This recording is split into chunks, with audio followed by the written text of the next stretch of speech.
Hey there, everyone. We are back with part 17, maybe, of the Q&A. It might be a different, I don't remember. 17, maybe. Um, I just want to say that you guys didn't know how close it was to being over because, like, I only had about 10 questions left after the last video, and I was like, they're never going to ask enough questions for me to not finish next time. I've got almost nothing left. And I had about 10 questions, and I was like, I can do 10 questions. That'll be easy. I'll get it done. They'll ask like 10 more. Oh, that'll be 20 questions. I could do that. And then like now I have like 70 something questions. So it's not going to be done. It's not going to be done for it. I mean, if you guys ask no more questions, it won't be done for still won't be done for at least 3 more videos. So I guess if you got more questions, ask away because we're not even near the end now. But first, we're gonna hop into these. We've got Ozeloto's back. He's asking, "Do you like the Dead Rising series?" Let's see. Dead Rising is okay. I like the first Dead Rising, and I played the second Dead Rising, and it was okay. I don't think. No, I definitely didn't play the third one because I don't have it. Um, I I don't know. I'm not against playing it. I think like I liked the first one better than the second one, and um, it is kind of a strange game to play at first because like when you first get into it, you don't realize that like it's timed, um, and it's timed in a way that like you're not meant to beat it like straight through in one playthrough. Like you're meant to end up in a situation where you can't win and then you have to like restart from the beginning with your built up levels and skills and stuff and then go on from there.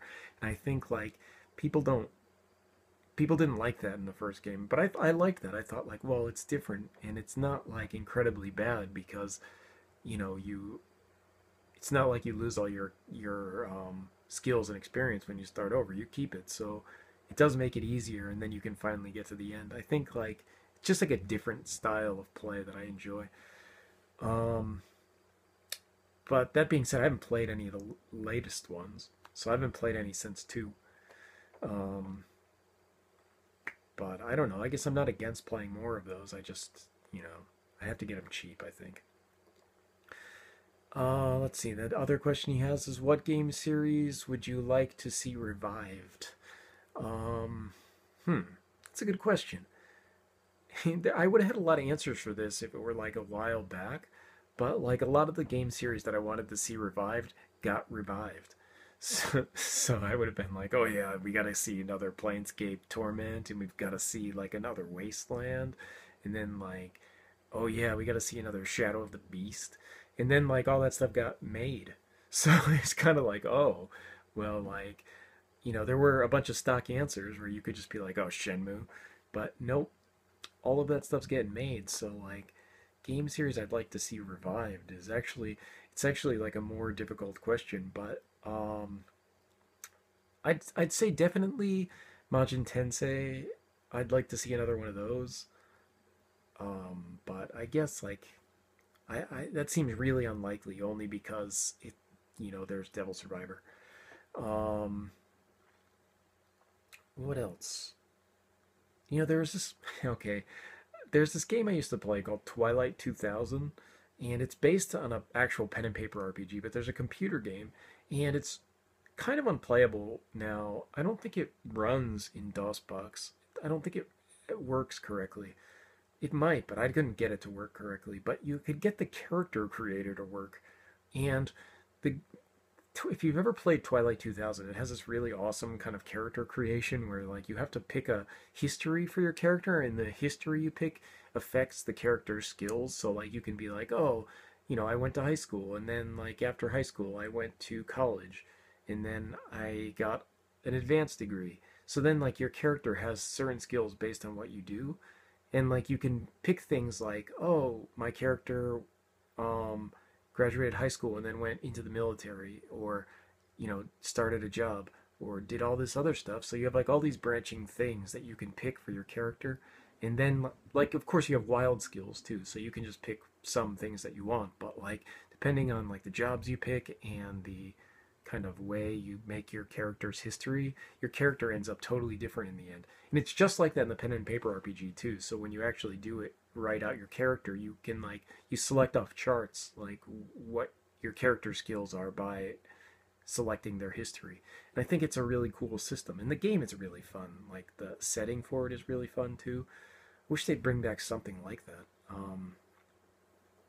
That one's a really good one. But I don't know. That's kind of hard because a lot of the series that I like have come back. Let's see.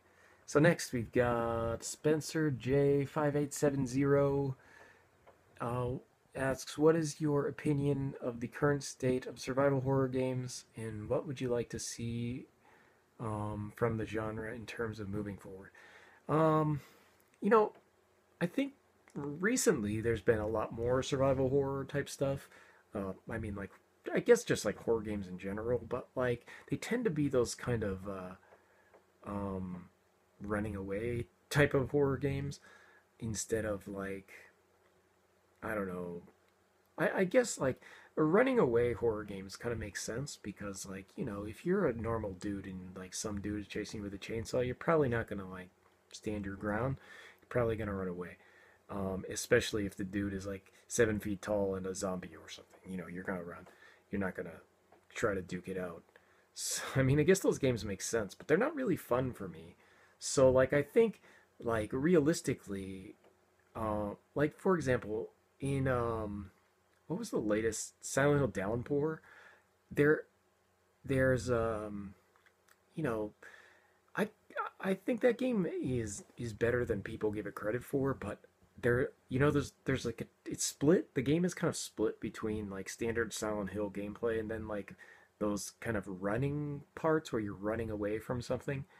And that was in what's it called? Maybe the Wii version of Silent Hill also, the remake they did of the first one where you're constantly running away from stuff.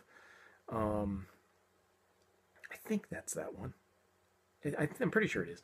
But those parts were are like my least favorite parts of that game because I just don't like.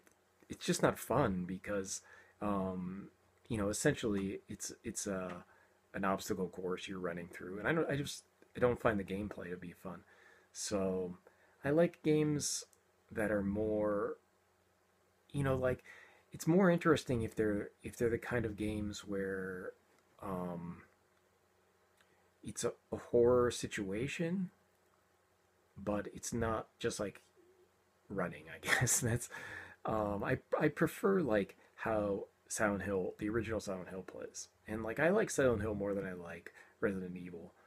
So I don't I don't particularly love Resident Evil either. Like haven't played the latest one, 6, and I think like that kind of game is not really how I'd like to see more. I don't want to see more like Resident Evil clones. Not that they're making any, but what I would like to see more of is how the stuff they were kind of stuff they were doing with what's it called, PT. So PT is not exactly it's not a runaway kind of game. It's more of like it's just got such a creepy feel to it out of nothing. Like they made such an awesome kind of gaming experience out of a hallway, like just a looping hallway. That's all it is, but it ends up being such an awesome experience because of how creepy it is. And like when I first started playing PT, it was kind of like you play through it and you think like, well, this isn't bad. And it's after like you loop through it a couple of times, things start to subtly change. It actually does start to affect you where you're just like, what the hell is going on? And it slowly gets darker and the colors change and stuff, and you don't notice it at first, and then when you suddenly notice it, you're kind of like, oh shit, all this weird shit is happening, and it's like kind of creeping me out now. So like I like that kind of game as a horror experience because it's I mean, PT has problems. It's too obscure. Like still now people don't really know how to get the the ending consistently every time. It's always just like, even with instructions, like it takes a little bit, it takes a little. It's like a little, you know, hope and pray that it works kind of thing. And I think that is like a very Kojima thing where it's dumb. Um, but if they made a more the same kind of feel but less like stupid cryptic things for the sake of being stupid and cryptic, it would probably be one of the best horror games ever. And then like even now it's just like a demo basically, and it's still pretty awesome. So more stuff like that, I guess, for the future. Um, Less stuff like, um, I guess, how Resident Evil is turning out. Although Resident Evil 7 is, I played the demo for that and I thought like it was pretty good. So I'm probably gonna buy Resident Evil 7, even though I'm saying like kind of down on Resident Evil at the moment. So let's see. Next, we've got Lawrence Evans asking another question. Did you go to Tokyo Game Show this year? No, I did not. I don't usually go to Tokyo Game Show. I go sometimes, not never, but um, it's like once every 3 years maybe. I go to Tokyo Game Show, but it's just it's not exciting to go. Like, have you ever been to a big ass gaming show like that? It's just chock full of people. You can like bear. You have to like wade through people to get to anything, and then once you get there, you have to wait in line for 2 hours. And then like you can just walk around and look at stuff. That's fine, but you can't, like, unless you want to wait in line forever. You can't really play any games. And I think a lot of the time, like, gaming sites do a good job covering the stuff that's there. Sorry, it's a little late. I'm getting sleepy, but they do a good job of covering what's there. So like, it's rare that I'd go to Tokyo Game Show and find something that a site didn't write about. Um, there's kind of like Tokyo Game Show swag you can get for free. Like, they'll give away bags and weird stuff, but it's not worth it to go to get that stuff. Um, I wouldn't like suggest not going. If you were just like visiting Japan at the time of Tokyo Game Show, I wouldn't like say, "Oh, don't bother," because it's a fun experience once, but like every year, I can't do that. I have trouble hanging out in places where there's just like too many people to move. It's just frustrating. I want to start kicking people. So I didn't go to Tokyo Game Show this year. Eventually, I want to go to Comiket, which is like the kind of, you know, manga, comic, um, anime type of thing that's like for doujinshi. But I've never been. Like, I always, every year I think like, oh yeah, I'm definitely gonna go this year, and then like it's either like happening sometime in the winter that I just forget about it, or it happens in the summer and I think like, well, I'm not gonna go sit in a fucking room full of stinky nerds in the summer. Jesus, it's gonna be like hell. And like that, and that's just not that's not just my image. Like, everybody says that, but like there's like an awful smell in the summer, and I'm just like too many people, and I'm not down with that. So maybe this winter, someone remind me, if it gets close, someone send me a message or something like, hey, remember to go to Comic in the winter, because I'll probably go if someone reminds me, because it's the winter, but otherwise, no chance. Next, Tizawoot is back with a couple more questions. He's asking a question about Persona 5. How difficult is it compared to older Persona games? Um, it's not so difficult. I'm playing on like the normal setting though. So I'm not playing on the hard setting for the first playthrough. I'm just playing on the standard normal.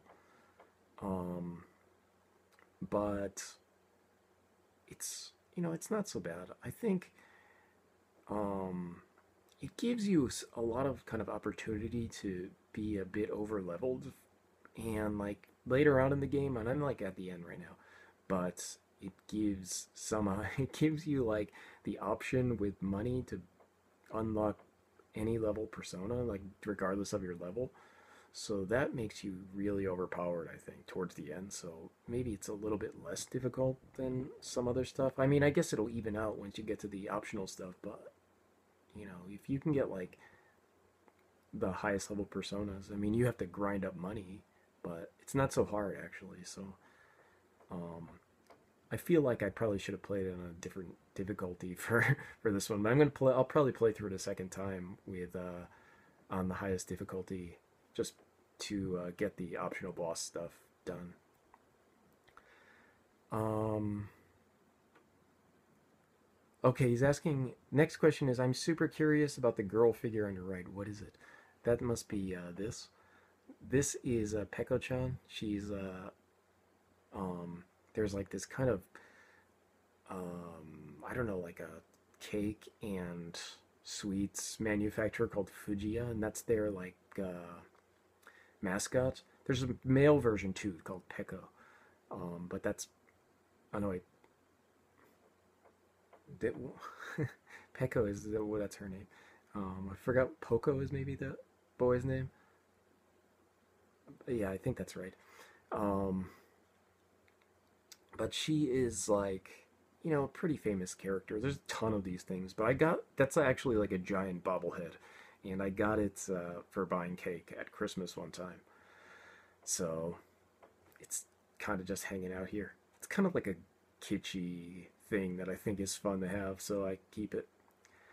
Um, and then the last question is, if you played Strange Journey on the DS, what did you think of it? Strange Journey on the DS is probably my favorite DS game.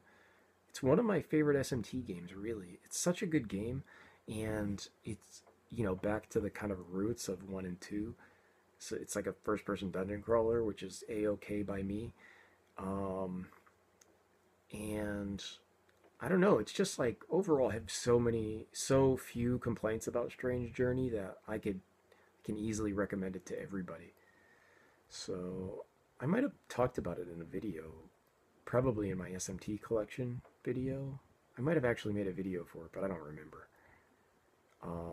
We've got Sega CD Universe. Hi, I'm Mike from Sega CD Universe, and I'm going to talk to you about Corey Haim today. No, actually, he doesn't ask me any questions about Corey Haim. You'd be surprisingly. But he did ask, when you die, will you be cremated or buried? I guess cremated. Um, I mean, I don't know. I don't have any like specific reason to not be cremated. That seems a bit more, you know, space consciously. It seems like the better choice. And he's asking if cremated, where would you want some of your ashes spread? I don't care. After I'm dead, like I'm dead, so whatever. You don't have to sell my body for parts if you need to. Whatever. I'm not gonna miss it. So it's that I have no idea. Put it in a box. Send it to somebody randomly from the phone book. It's the way to do it. Um, Mike is asking, did you check out Tokyo Mirage Sessions? It looks good.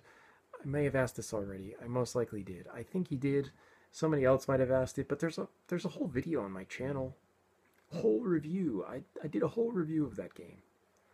And I'm not gonna look right now, but there might even be comments from you on it. You have no memory. No memory. Um, Next, he asks, "What is our social link?" Let's see. What? Well, I guess I'm the main character, so I have the wild card. Um, but the Mike social link, I guess. Um, let's see. What social link would you be? Um, hmm. I guess you could be since you're Vampire Mike, you should be the death social link because it fits for being a vampire. Um, Next, did you play or slash like the turn-based R type on the PSP? That's R type command. That's the game. That's like one of the games on the PSP that well, R-Type Command 2 is like a Japanese only one that's super rare. It's like the one of my only games that I'm like still searching for the PSP. Um, but the first game, R-Type Command, I played, and it's good. It's not great. It's not like super good, and there's a reason it's not super good because you can't turn your ship around, which I understand why, but it doesn't make any sense. Um, Realistically, like, if you're like flying around in space, you could turn your spaceship around, but you can't in this game. So there's often maps that are like S-shaped or something, where you'll just be like you're coming through, but then like you have to go backwards through parts of the stage where you're just like you can't do anything. You can't attack backwards, so it's kind of like, oh, I have to like move backwards past an enemy and then fight it. It's weird. Um, if they, I don't know why they did that, unless like I played the entire game that way and there was an actual way to flip your ship. Um, but I don't think so. I mean, I tried everything. Um, and but there are cool things about that game, especially if you're really into R-Type, because that game has like a weird kind of origin story for the Baido Empire, like how they became a thing, and it's really interesting. I really enjoyed the story for R-Type Tactics or R-Type Command, and it's pretty interesting because you get into it and you play the first half of the game as the humans, and you play the second half as the Baido Empire, and that part is more fun actually, but it takes forever to get to. It's just a really the game is a little bit long. It's over long, I think, but you know, it's got some negatives, but it's got some positives. That and I think it was a good game, and I really want the sequel, but it's like $200, and I've never seen a copy of it. Even at $200, I think like I'd have a hard time passing it up. Just I've never seen it. So next, what is your main TV to game on? Do you use an old CRT for retro goodness? The TV behind me is my main TV to game on. I actually do have a CRT um, that I use sometimes, but not for much stuff. I mean, I use it for the PC Engine. Oh, yeah, getting sleepy. Use it for the PC Engine and the Super Famicom mostly. But even then, like I stopped using that, and I use been using my computer monitor through an adapter because it shows up crisper on the monitor than on a CRT for some reason. I don't know. Um, so I play it on the computer monitor. It looks great. Even when I was in the U.S., though, I never really used the I guess I used the CRT, but I didn't use like a standard television for my games. I used a Commodore monitor, and the resolution and the color of those things are amazing. They're not that big, though, obviously. They're like 14 or 15 inches or something. But if you can get a Commodore monitor as your monitor to play games, if you don't mind like a small screen, um, those things are crisp as anything. They make everything look so great, even through like just your standard composite. Like they look amazing on a Commodore monitor. So if you have an Amiga monitor lying around, you should use that. Let's see. Oh, here is something related to my. This was actually said before I made my top 20 movie video, but which I blatantly made fun of Vampire Mike in. He didn't. I don't think he caught it because he commented on that video, but he didn't mention that I briefly mentioned him during that video. But he says I've watched Night Breed 3 to 4 times now. Sometimes because I know how much you love it. I always feel it's lacking something. Like it starts cool and then gets a little humdrum by the mid movie. And that's not a question, but I just think we can't be friends, Mike. I'm sorry. But ne- um, The thing with which version of Nightbreed are you watching? Are you watching the original Nightbreed, or you're watching the new Nightbreed, the director's cut? Um, there there are things about it that are really interesting. I think, and that movie, like obviously, it's not the kind of movie that everybody's gonna like. Um, it kind of I think it's the kind of movie that connects to a certain type of person, and I just happen to be that kind of person. But if you don't like it, it's fine. It doesn't really, it's not doesn't speak to you in the same way it does to me. It's that's how things work, I guess. Sometimes I'm sure there's tons of stuff that you know I could say the same thing about. But yeah, let's continue. Next person, we've got Sturmwind as, do you think that our mathematics is emergent from the physical world, or the physical world is emergent from mathematics?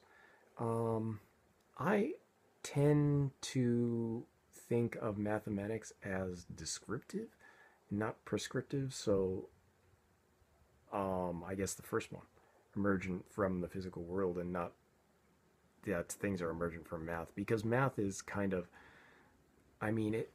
You'd think like, oh, you know, math is kind of a universal thing, but it's a description of how things are. I think I don't think like things are that way because of the math. I think we use the math to describe those things in the same way that like a dictionary is not prescriptive but it's descriptive. Like you can go to the dictionary and look up a word and get like an idea of how to use it, but it's just describing the way people use the word. It's not telling you how to use it. And I think math, like pretty much all science is like that though. Science is not telling you. Wait, I've just lost track of my sentence, but it gives you. I don't know. I've like lost track of what I was saying. So, but I think I answered that. So I'm gonna go to the next question. Did you ever play Konami's Ring of Red? If so, what did you think of the game? I've never played that game. I don't even know what it is. I'd have to look it up to tell you anything about it, because I don't know. I don't think I've ever seen it. I don't know what type of game that is, and I've never played it. I don't know what system it's on either. So, nope. Um, okay, next. Did you ever play Capcom Studio 3's Gregory Horror Show Soul Collector? I've never played that either. That game I know though. I've seen it, and it's also like it's kind of got a reputation because it's so expensive. It's just it's kind of like a rare game that people want to play, and it ends up being like $100. It might be more now. Jeez, I haven't checked it in like a couple of years now, so it's probably extra expensive now considering how prices have gone way up for games. But I've never played it because it was like really expensive originally and just never went down, and then now it's like out of my price range for something like that. So I've never played it. Let's see. Do you have a favorite author? My favorite author is probably Haruki Murakami. I think he is probably, yeah, probably it's gonna be him, just because of the way that his writing style is so um not like the style, but the kind of content is really perfect for me. I think it's strange and kind of dreamlike, but happening in a real world situation. And I think like the way I write is really, really influenced by him, because he does things that I think are really interesting. Like he has, you know, the world is very normal for the most part until it's not. But generally, even when it's not, people just accept that it's not and can just continue on. So it makes the idea of the world really interesting. So when you have this kind of, okay, for example, if you're in a situation and like you're just like going through your normal life, and then like suddenly people are talking about monsters that live in the sewers, and then but nobody is shocked. So someone is just saying, "Oh yeah, those fucking monsters in the sewers," and then everyone's like, "Yeah, fuck those monsters." That kind of thing is interesting to me, because a normal reaction would just be like, "What the fuck are you talking about?" But in a Murakami book, everybody's just like, oh yeah, fucking monsters. And like it makes the idea that the world is really interesting in ways that the actual world is not. So you have like the kind of, you know, I'm thinking of the Japanese, I guess, possibilities. The word I was just thinking kanose, but like the possibilities of the world are a lot more than the real world, because like you can go into it and see like, oh, there something weird could happen, and everybody wouldn't react to it in a weird way because it's part of their normal weird world. And I really enjoy that part of the his writing. And it just every time I read one of his books, like every time something new comes out, it's really exciting because I always think like, what kind of weirdness is going to happen next? Next, do you believe in God? Nope. Next, do you have any Kubricks or Bear Bricks? I don't have any of those. I don't tend to collect a lot of figures and things. I have some, but um, at this point, like they're mostly in boxes now. Like I don't even put them out anymore. So I don't usually buy any more of those things. I might have like a Kubrick or Bear Brick that came in a special edition of a game. I might, but I don't even remember. I'm gonna say no. Let's see. Do you have a favorite Werner Herzog film? You know, I'm gonna say I don't. I might. I don't know that I've seen many of his movies. I'm gonna say that. Let's see. I'm gonna look at his filmography here, and I'm gonna see if I've seen any. I'm looking at this list, and I'm thinking like, did Werner Herzog direct Bad Lieutenant? He did. Bad Lieutenant, Port of Call, New Orleans. He directed that for some reason. Okay, I didn't see that, but like I've seen the original one. Um, I'm looking at these movies and I haven't seen any of them. Yeah, I can't say I have a favorite movie because I haven't seen any of these movies. I don't think. I'm just quickly skimming them though, so maybe I have. And wow, um, maybe the answer is no. I'm trying to. Yeah, I guess no. I mean, I just quickly skimmed that, so maybe I've seen some of his movies and just don't know, but I can't think of any, so I'm gonna go with no. So, did you ever play TNS Company Limited's Bakken Rotor? It's Bakken Rotor. The Japanese pronunciation for that game is like Bakken Loader, but with a B. But yeah, I have that. It's on my shelf back there. Maybe you can see it's in the. No, you can't. It's it's definitely you can't. It's like in the this side, I think. But that game's a pretty good game. I actually bought that not too long ago, maybe like 2 years ago. I think I'm pretty sure I got that when Pete Dorr was here, and he was like telling me how to get it. So I was like, oh yeah, I'll get it. It was cheap, and it was fun. It was actually surprisingly good. Um, but yeah, that's a good game. I mean, it's a strategy RPG. You can't really. I mean, I guess you can. You can screw up strategy RPGs, but if you put in any kind of good effort, and like, and that game had like its own TV commercial and stuff. They had some confidence in it. You can, pretty much guarantee it's going to be like at least passable. And that game's more than passable. It's pretty good. Let's see. Next, Bob Dylan or Van Morrison? I guess Bob Dylan, but I don't really like either of them. Sex Pistols or The Clash? The Clash is better. Um, Sex Pistols, like, they were only around for like a year. They have that one album, right? Um, they and like the album is pretty good, but the Clash have like this wild, kind of eclectic, kind of range of songs that they're way more interesting. let's see, Shigeru or Fugazi. I'm gonna go with Fugazi. I've seen Fugazi a bunch of times actually. And I'm not like even like a huge fan of them, but I've just seen them a ton of times. Um, well, this question is funny. What odds would you give on a pseudo racing game, Persona Kart, appearing in 2018? Fucking hell. Maybe zero. Zero on Persona Kart. I hope to God that doesn't happen. Um, I hope that they don't do that same kind of thing to Persona 5 that they did with Persona 4, where it's just like all these fucking ridiculous spin offs. We definitely do not need that. I hope they do not do that. I hope they just work on another Persona game.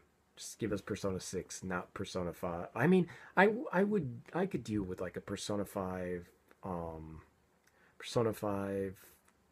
like like Fess, how that one was, like a continuation. I'd be cool with that.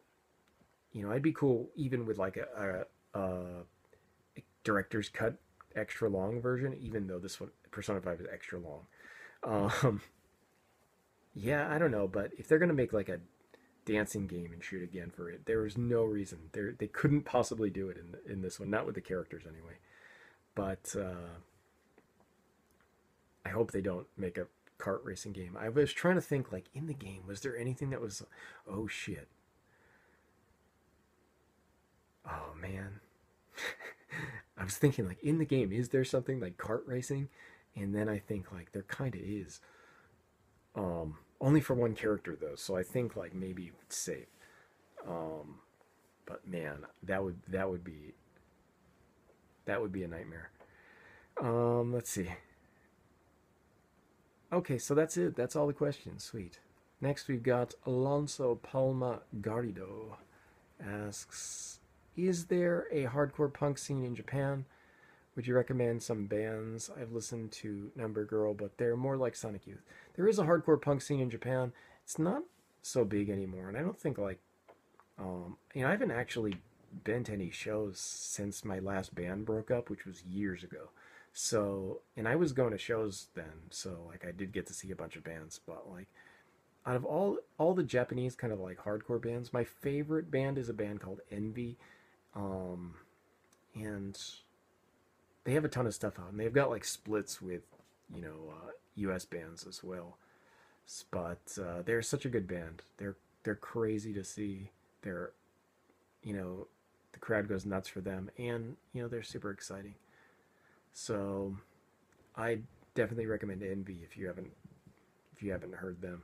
I think they have a split with like um who, the Locust, maybe that seems about right, but maybe I'm just imagining that. Whatever. Next, do you like mainline SMT more than some of the spin-offs? Seems like there's a form war between mainline and Persona fans.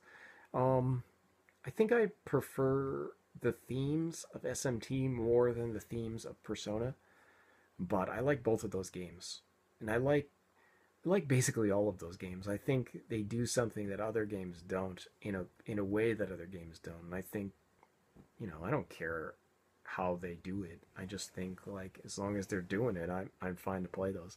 So like the reason I like mainline SMT's themes more is that they're more general. They're more like overarching large themes where you have like big philosophical questions that they're asking you in the game, whereas like Persona is asking more personal kind of like character related. um I mean, they're usually big life topics that are relatable to people, but they're not philosophical questions. They're more like life event questions, and I think it's interesting to take that kind of route with the same kind of you know game setting, but it makes like um, it makes the characters in like a Persona more interesting, more likable, more memorable than the SMT characters. But overall, the stories tend to be a lot more interesting for an SMT game than a Persona game. because the overarching story is usually the main focus of an SMT game, whereas like all the characters are the main focus of a Persona game. So like the overarching story tends to be like, something really basic, whereas like the overarching story of an SMT game, you have to like start to explain philosophical concepts to people. It's not even like, play if you played SMT3, you like if you were to try to explain what happens in that game, you'd have to like go into all these like weird philosophical things for all the characters and things, and it would be, it's not exactly um, something you can be like, oh well, I have all these characters and they do these things. It's not really like that. So I just prefer that more, but um, I like Persona a ton. So no complaints. I'm glad for both. They're different, but you know, they're doing things that are interesting, and I appreciate that. So next we've got. I know you said that you don't care much about video game soundtracks, but what is your favorite SMT soundtrack? Favorite SMT soundtrack is actually Strange Journey on the DS. I think that's not a popular choice. I think a lot of people don't like the composer for that, but I really, really like that soundtrack. It's like one of my favorite soundtracks, and I have it on my phone. So when I'm listening to music, sometimes it comes up, and I just still listen to those. And like I have some other music on my phone, but like from games, but generally I don't listen to them all. But anything from Strange Journey comes up, and I'll listen to that. It's always good. Last, will you make an update on your SMT collection? Almost definitely no. Um, there's not much to update. You know, when I made that video originally, it's long because like I have almost everything. I mean I've got more stuff since then, but like it's mostly just I got like a few Game Boy Advance games maybe. I mean it wouldn't be worth it to do an update just for like three or four things since like I had almost all the games. Like there's only I mean I'm only missing two games right now in the entire thing, and one is like a variation of a game I already have. Like it's one of the different versions of a Devil Children game, and then Giten Megami Tensei, which I probably won't get just because I can't play it without buying a retro computer, I guess.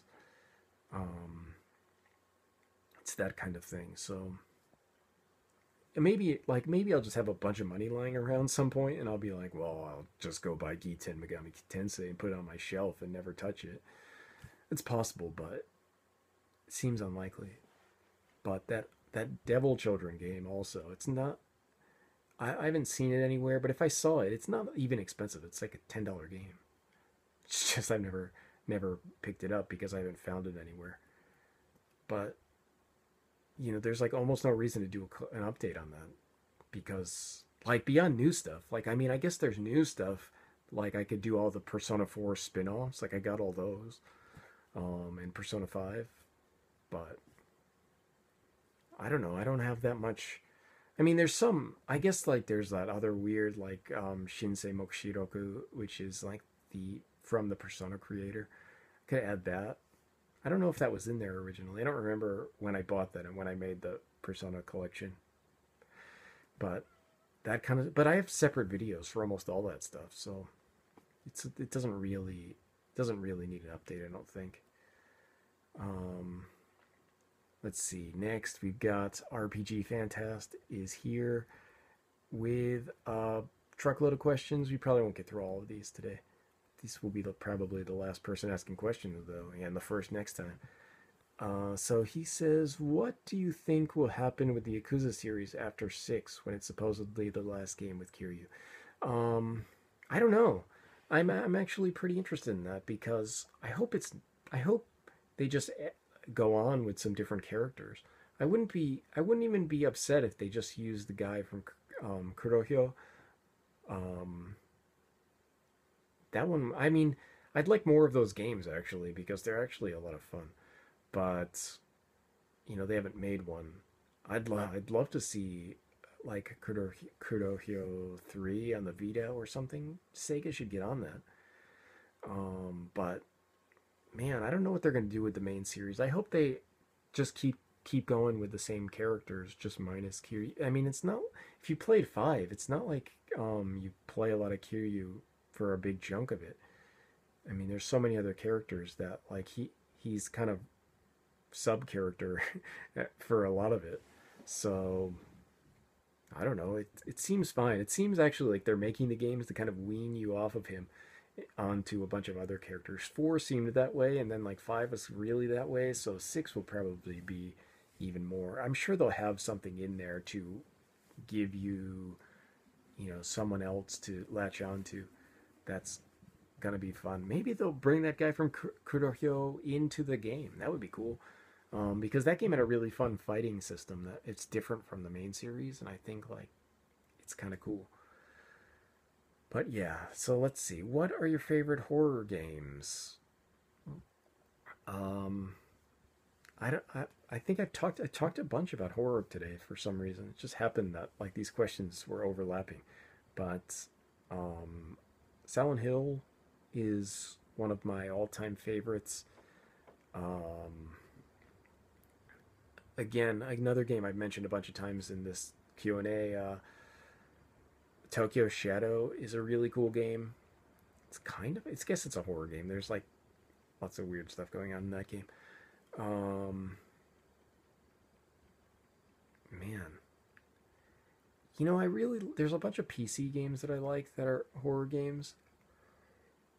Uh, I really like Phantasmagoria and Sanitarium. Those two are really good. Um, what else is there? I'm trying to think of like some of, I've played a lot of horror games, but I'm trying to think like what are the ones that like if I had to pick what that I would really recommend to people. Um, Man, hmm, it's hard. But yeah, we'll just go with those ones and whatever else I mentioned earlier. So let's see. Let's see. What are some of the games you are looking forward to in 2017? I haven't even been paying attention. What's coming out in 2017? Is there? I mean, is there going to be a new Red Dead Redemption game coming out in 2017? Has that been announced? Oh, yeah. Can't stop yawning. I'm trying to think of what else is supposed to come out. I haven't paid enough attention recently to tell you what I'd be excited for. Um, Man, is the new Mass Effect coming out? I'd be excited for that. I'm, man, I don't know. I wonder if that what's it called? Torment game is coming out in 2017 now. I think Yakuza 6 isn't coming out in December, so that doesn't count. Um, Man, I don't know. I have no idea. Haven't been paying enough attention, I guess. Next, any horror games you can recommend that you feel are underrated? Man, not that I haven't mentioned already. Um, and not that are really underrated. Like, I don't think anything I mentioned is really underrated. Um, Man, I would recommend as underrated and that like nobody has played it. Hungry Ghosts. It's not a super great game, but it's just like it's on nobody's radar, so it's like interesting enough to get it and play it, and it's cheap, so it's playable and kind of all right. So you can go with that. It's on a PS2. I think you mentioned that you bought it in one of Pete's streams. I don't remember though. So let's see. Question 5. I recently bought a Sega Saturn. Which is one of your favorite consoles? That is true. So my question is, what games would you recommend? Genre doesn't matter. You can also recommend Japanese ones just for fun. Let's see. Sega Saturn. Best games on the Sega Saturn. Well, like I don't know if I would there's a lot of games that are awesome on the Sega Saturn that are just like out of everybody's price range now. Like Panzer Dragoon Saga is like a super good game, but you don't want to pay for all that money for it. So like I wouldn't recommend that. I wouldn't recommend that buying it unless you get the Japanese one. If only because like it's just too expensive. Like I don't think it's worth the price now. Same goes for things like Albert Odyssey and stuff like that. But I would recommend Dragon Force and Steel Battalion. Steel Battalion? That's wrong. That's the Xbox game. What the hell is? What is the? It's a strategy RPG. It's damn it, I can't remember the name. It's one of the Working Designs games though, and it's strategy. It's not. It's not an RPG. It's just a strategy game. I think Steel is in the name. Fuck. I don't remember. It's Daisen Ryaku, whatever it is on the Sega Saturn. I don't remember the name, but the series is Daisen Ryaku. I don't remember what the American name for it was. Steel something, I think. That game is really good though. But that's like a long running series. You can get that on pretty much any system. Like a version of that game. Um, let's see. There's actually Golden Axe the Duel is on there, and it's a fighting game, but it's actually a pretty fun one. If you have people around to play, I'd recommend getting Bust a Move. Any of the Capcom fighting games like Street Fighter versus Marvel Superheroes is a really good one, and that's like a you can pretty much only play on Sega Saturn at this point. Yeah, I can't stop yawning. But that one's also a Japanese import and requires a RAM card. It's good though, and it has like a character that was in the U.S. arcades. Norimaru, I think is his name. I don't remember actually, but he he's like extra Dan plus or something. That's how I'd explain him. He's extra Dan. But man, what else is there on the Sega Saturn? I'm trying to think of like games that I would recommend that were in the U.S. one that aren't Japanese. That's man, Tokyo Shadow I mentioned, but that's a Japanese one, and it's like kind of a FMV game, so it's probably not something you would want to play. You could play Dark Seed on the Sega Saturn and Phantasmagoria, which I mentioned earlier, but um, those are only on the Japanese Saturn. But I think they're in English, so you can play them. Maybe the text is not, but the talking is all in English. I'm pretty sure. Um, Sega Saturn, man. I'm trying to think of what my collection in the U.S. was. That I'm also trying to take out the games that are gonna cost you a mint. Um, Man, any of the Capcom fighting games on the Saturn are all really good. Um, it's hard. If you want to play one of the weirdest games, you can play Funky Head Boxers. It's a boxing game, but all the boxers have these square heads with digitized faces. It's really creepy. That was a game I actually bought back when it was new, and I got it because I used to get games from importer in New York. It might have been Video Games New York actually, but this was in like 1996 or 97 or so, and I used to drive to New York to get my Sega Saturn games. And Funky Head Boxers was on clearance for like $5, and I thought like, fuck, I gotta get that. So that's a game, yeah. Let's see. Next question: what is the new apartment like? Happy with the area you live in now? The new apartment is great. It's bigger. Um, it's two floors instead of one floor like my other apartment was. So it's like a condo kind of situation. More, it's a maisonette style apartment, I guess. And it's also the area is also a lot better. There's a lot more stuff. So there's like restaurants and a bunch of more supermarkets, and there's a kind of a shopping center right at the station, so it's like really easy to live here. Like I find myself not having to go anywhere else but my station because, you know, pretty much everything I need to buy is here, except for like when I want to buy clothes or I guess more in-depth art supplies, I have to go somewhere else. But for the most part, it's a pretty good place. So, and the location is better too. Just it's a little farther from my job, so that sucks. Oh man. Okay, I'm gonna I'm gonna try to finish these up so I can stop yawning and go to sleep, I guess. So next, do you think Persona 2 is worth $100 on the PS1? Ah, fuck.